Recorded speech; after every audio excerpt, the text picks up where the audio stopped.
قرآن کریم میں سورہ بنی اسرائیل کی 21 نمبر آیت ہے،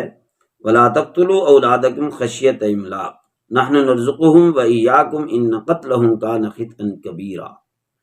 کہ اپنی اولاد کو غربت مفلسی کی خوف کی وجہ سے قتل مت کرو،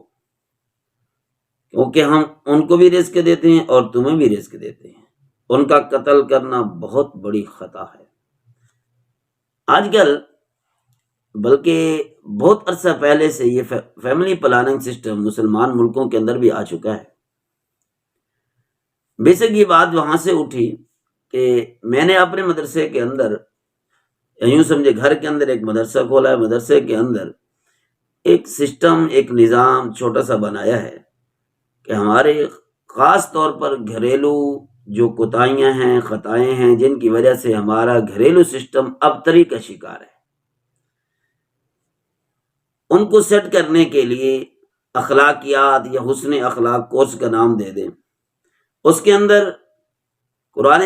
کریم تجوید کے بعد یا اس کے ساتھ ساتھ ہی قرآن کریم کی وہ صورتیں جن کے اندر اخلاقیات کا تذکرہ ہے، خاص طور پر سورہ حجرات، سورہ نور اور سورہ نساء،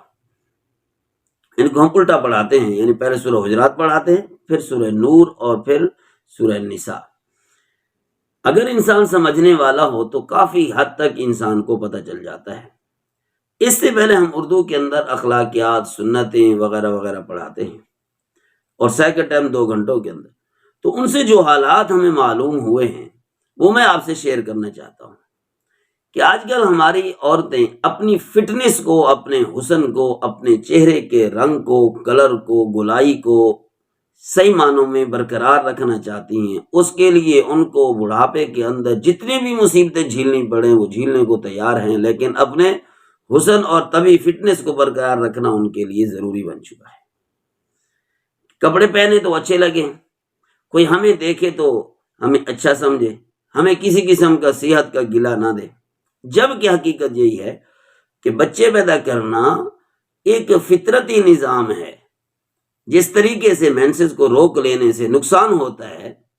سائیڈ ایفیکٹ ہو جاتے وہ دوائیں کھانے سے، اسی طرح حمل کو روک لینا یا اولاد پیدا نہ کرنا یہ بھی بندے کو، عورت کو نقصان دیتا ہے۔ مزاج یہ بن چکا ہے 2 بچے ہوں، جس طرح فیملی پلاننگ والوں کا نعرہ ہے 2 بچے وہی اچھے بس، جبکہ بیسکلی طور پر یہ غلط بات ہے۔ حالانکہ چناؤ چیزوں میں سے ہوتا ہے کہ وہ چیز، ایک چیز ہمیں ملتی، ہم 2 میں سے چنیں، 10 میں سے چنیں، 8 میں سے چنیں، پھر وہ چیز ہمیں ملتی ہے۔ لیکن یہاں پر یہ ہے کہ 2 بچے وہی اچھے، وہ اچھے بن کیسے سکتے ہیں؟ بعض بچوں کے اندر پیدائشی کچھ کمزوریاں ہوتی ہیں، فطرتی کچھ کمزوریاں ہوتی ہیں، دوسرے بچے میں وہ خرابیاں نہیں ہوتی، وہ اچھائیاں ہوتی ہیں۔ 3-4 بچے، 5-6 بچوں کا جب گھرانہ ہوتا ہے تو کام کی سیٹنگ آسانی سے ہوتی ہے۔ ایک کام ایک بچہ نہیں کر کے آتا ہے دوسرا کر لیتا ہے، ایک کام ایک بچے کی طبیعت میں نہیں ہوتا ہے دوسرے کی طبیعت میں ہوتا ہے، وہ ان سے لے لیا جاتا ہے۔ لیکن جب بچے ہوں گے ہی 2 تو خاص کر بڑھاپے کے اندر نقصان ہی نقصان ہے، کسی قسم کا کوئی فائدہ نہیں ہے۔ اب اسی طریقے سے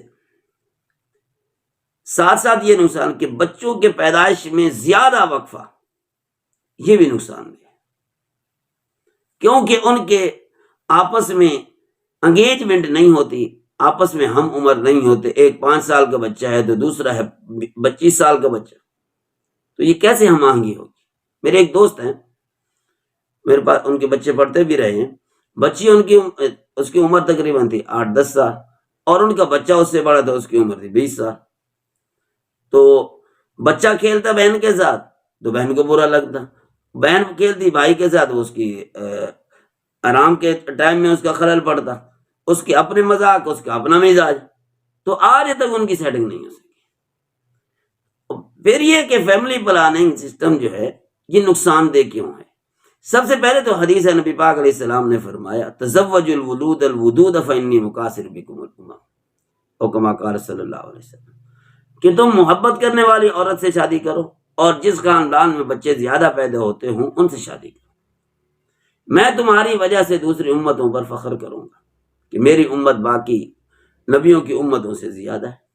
بہرحال فخر کی جو بھی کیفیت ہو، نبی پاک علیہ الصلوۃ والسلام نے اس کا اظہار فرمایا ہے۔ اگر یہی حال رہے تو ایک بچہ یا ایک بچی ایک بچہ ہو، بچی اپنے گھر چلی جاتی ہے اور بچہ باقی رہ جاتا ہے، میں نے پہلے بھی کسی ویڈیو کے اندر یہ بات ظاہر کی ہے، تو وہ بچہ تقریباً 5-6 قسم کی مصروفیات ہوتی ہے، کام ہوتے ہیں، وہ کیسے ان کو سنبھالے گا؟ مثلا اس کی شادی کر دیتے ہیں، اب کچھ چیز اس کے مزاج میں ہی نہیں ہے ماں باپ کی خدمت کرنا، وہ کیسے کرے گا؟ یا مزاج میں ہے لیکن ٹائم نہیں ہے اس کے پاس۔ مثال کے طور پر اس نے نمبر 1 کاروبار کو بھی سنبھالنا ہے،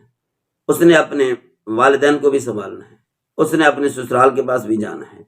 اس نے اپنے بچوں کو بھی سنبھالنا ہے، اس نے خوشی کے اندر بھی کام آنا ہے، غمی کے اندر بھی کام آنا ہے،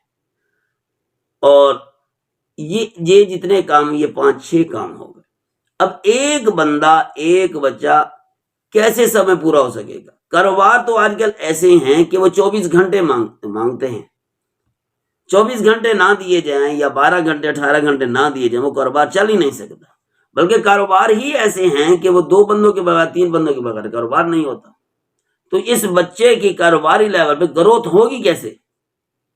اور والدین کو ہر قسم کی سہولت پہنچائے گا کیسے؟ تو جب میرے سبق میں یہ باتیں ہوتی ہیں